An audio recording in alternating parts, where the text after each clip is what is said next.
संसार में कोई रूपवान नहीं है। सबका शरीर रक्त मज्जा मांस हड्डी से बना हुआ है और ये कुछ समय के लिए होता है। इसमें फोड़ा हो जाए तो यही बेकार लगने लगेगा। हम सभी की यही कहानी है। इस मान देह का अभिमान मत कर। यदि सौंदर्यवान है तो वो केवल गोपाल है। यदि हम किसी से प्रेम करते हैं तो स्वार्थ के कारण करते हैं। हमारा प्रेम कैसा है? कोई स्वार्थ से निर्भर है कि मुझे आपसे लालच है। हम किसी को पसंद करते, विवाह के लड़का देखने जाते तो क्या देखते हैं? लड़का सौंदर्यवान है, लड़का रूपवान है, लड़के घर में गाड़ी है, बंगला है, बैलेंस है। हमने सब कुछ देखा, लेकिन क्या वो फिर भी प्रेम सच्चा होता है?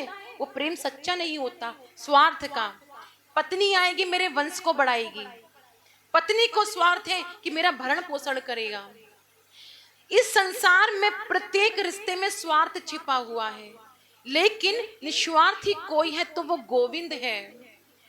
तुम अपनी पीड़ा पर किसी को भी बुला लो, कोई नहीं आएगा। वो पत्नी भी घृणा करने लग जाएगी, वो पति भी घृणा करने लग जाएगा, केवल सबसे पहले अपने विषय में सोचेगा। लेकिन जो गोविंद है वो आपसे निस्वार्थ भाव से प्रेम करता है। आप सच्चे हृदय से उसको बुलाओ तो वो आपके जीवन में अवश्य आ जाता है। जा प्रीतम सो प्रीत घनेरी, उसे देख डर जइयो। बिन गोपाल कोई नहीं अपनो, मान अभिमान तज दइयो। उस कन्हैया से प्रीत जोड़ लो, वो तो इतना कोमल हृदय है। एक संत ने पूछा कि वकी राक्षसी पूतना इतनी विकराल थी, ना तो उसने कोई धर्म कर्म अपने जीवन पर्यंत किया, ना वो रूपवान थी, ना उसकी कोई जात बिरादरी थी, ना उसने ऐसा कोई कर्म किया कि भगवान ने उसको वो वैकुंठ धाम दिया जो मृत्यु के पश्चात यशोदा माँ को प्राप्त होने वाला था। उसने ऐसा कौन सा कार्य किया? तो भगवान बड़ी सुंदर बात कहते हैं कि जब एक माँ अपने बालक को अपना पयोधर पिलाती है, दुग्ध पिलाती है, तो जब उसके हृदय में वात्सल्य आता है तभी उसके स्तन से दूध निकलता है अपने बालक के लिए। उस पूतना के हृदय में भी एक क्षण के लिए वात्सल्य आया और उसके हृदय से पयोधर निकला, और उस पयोधर को मैंने अपनी माँ के रूप जान करके उस दूध का पान किया। इसीलिए मैंने उसको वो स्थान दिया जो माँ यशोदा के लिए मैंने निश्चित किया था। मैंने स्वयं अपना वैकुंठ धाम उस पूतना को दिया। आप जीवन पर्यंत भगवान की भक्ति करें, लेकिन यदि आपका मन नहीं है, केवल एक क्षण आपका मन भगवान की भक्ति में लग गया, निस्वार्थ भाव से आपने उसको भज लिया, तो भगवान आपके समस्त अपराधों को क्षमा करके उस छोटे से आपके भाव को ग्रहण करके अपना वैकुंठ धाम दे देते हैं। इसके साक्षी ये वकी राक्षसी पूतना है। ये वही पूतना है जो राजा बलि, कल हमने वामन अवतार भगवान का समय कारण नहीं कर पाए, भगवान से त्रुटि है, क्षमा है। तो वही बलि महाराज जब यज्ञ कर रहे थे, 100वां यज्ञ करने वाले थे, और वही वामन का रूप धर करके नारायण उसके दर पर गए हैं और कहते हैं कि भिक्षाम देही, मैं तुमसे भिक्षा लेने के लिए आया हूं, दान लेने के लिए आया हूं। बलि ने कहा क्या चाहते हो? राजभवन चाहिए, हीरे जवाहरात चाहिए, कोई देश का राज्य चाहिए, क्या चाहते हो? उन्होंने कहा कि मैं आपसे कुछ नहीं चाहता, मैं तो केवल 3 पग भूमि चाहता हूं। 3 पग भूमि? हाँ, केवल 3 पग भूमि। बलि ने कहा आप एक तो वैसे ही 52 इंच के हो और ऊपर से 3 पग भूमि मांग रहे हो। आपको क्या लगता है मैं आपको देने में असमर्थ हूं? आप जो मांगोगे मैं आपको वो अवश्य दूंगा। तुम्हें राजपाट चाहिए, राजपाट ले लो, मेरा सर्वस्व ले लो। आपके चेहरे की जो आभा है, इसको देख करके तो मुझे लगता है मैं अपना सर्वस्व स्वयं को भी आपको समर्पित कर दूं नाथ। वामन भगवान ने कहा, अरे बलि, तू ये मीठी मीठी बातें ना कर, तुझे देना है तो 3 पग भूमि दे।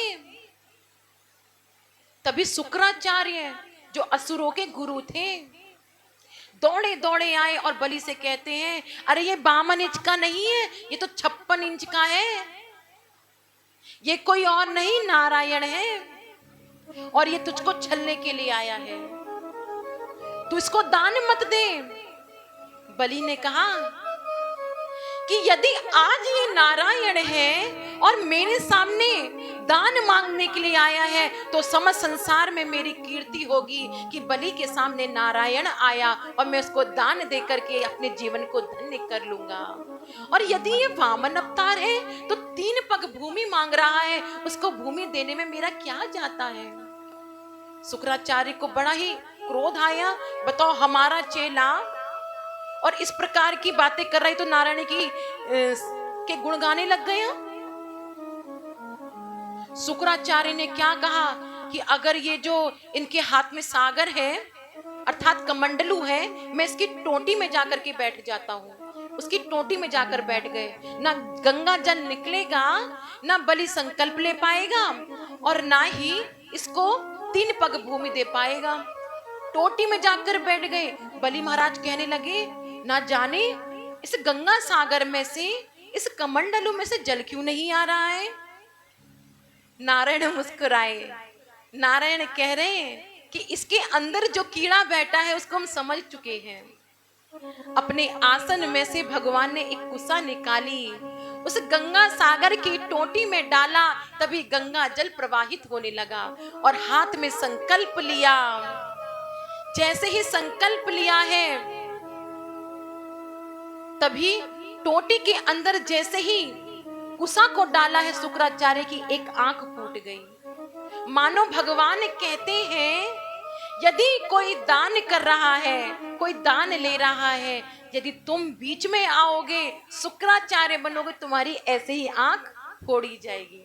अच्छा, विवाह होता है, विवाह में बैंड बाजे वाला आ जाएगा, घोड़ी वाला आ जाएगा, और जब सुबह 4 बजे पंडित जी मंत्र फेरते हैं तो दूल्हा दुल्हन के बगल में कौन आके बैठ जाते? फूफा जी।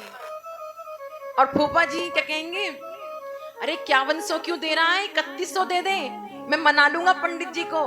पंडित जी किया है, 2 घंटे पूजा ही तो कराई है। देने वाला यजमान वो चाहता है मैं और दूं, लेने वाला ब्राह्मण लेकिन तीसरा शुक्राचार्य बन करके बैठ जाता है।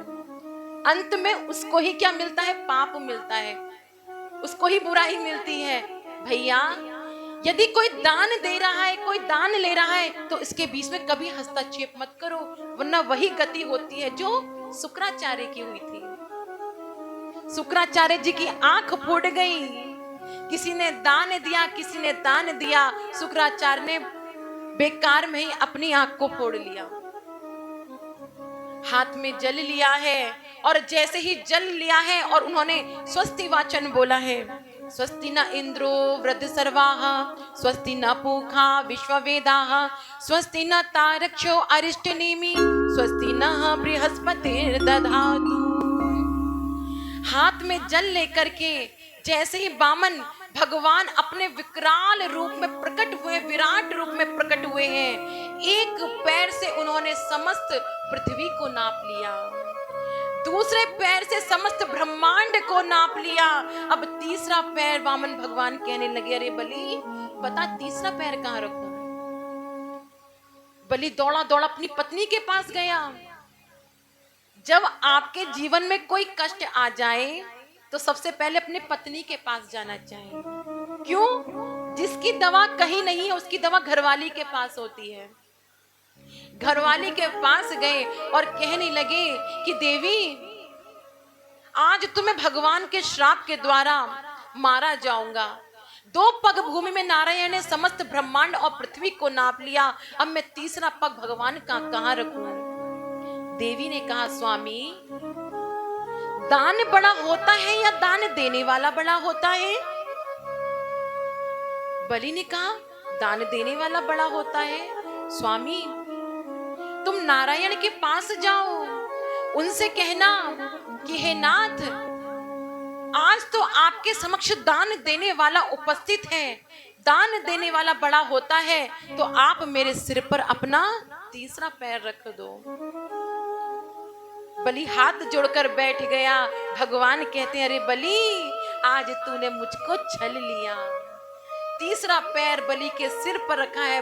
बलि के नेत्र सजल हो गए, रोए जा रहा है कि हे नाथ, जो इस संसार के घट घट में व्याप्त रहने वाला परमात्मा है, जिसको ब्रह्म कहते हैं, अरे जिसकी एक छवि देखने के लिए समस्त संसार ललायित रहता है, योगी मुनि करोड़ों वर्ष तक तपस्या करते हैं, केवल उसकी एक छवि को नहीं देख पाते। इस ब्रह्मांड, इस संसार को बनाने वाला उसका पैर आज मेरे सिर पर है। बलि महाराज रोए जा रहे हैं, रोए जा रहे हैं, नयन सजल है बलि महाराज के। भगवान ने कहा, मैंने दानी बहुत देखे, लेकिन बलि तुझसा दानी नहीं देखा। तू कुछ चाहता है तो मांग ले, मेरी इच्छा है मैं तुझको वरदान दूं। बलि ने कहा, मैं आपसे एक वरदान चाहता हूं। क्या?